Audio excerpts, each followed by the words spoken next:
Hey there! Welcome back to my channel. Today, I'm going to share with you some tips on how to drive a manual car for beginners.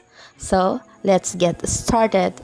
The first step in driving a manual car is to familiarize yourself with the three main pedals: the clutch, brake, and accelerator.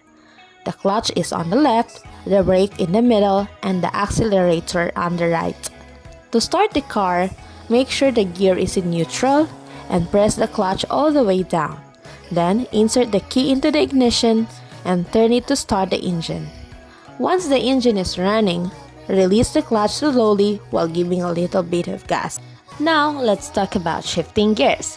To shift up, press the clutch all the way down and move the gear stick from first to second gear. Release the clutch slowly while giving gas. Remember to use the clutch every time you shift gears.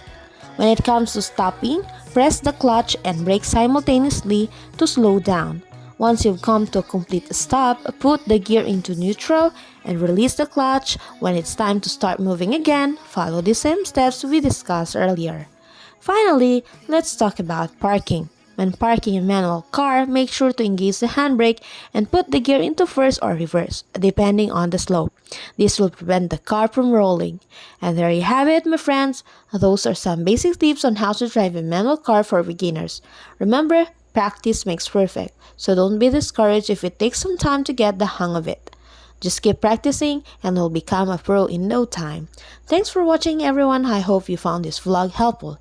If you have any questions or other topics you'd like me to cover, feel free to leave a comment down below. Don't forget to like, subscribe for more content. Until next time, happy driving and stay safe on the road.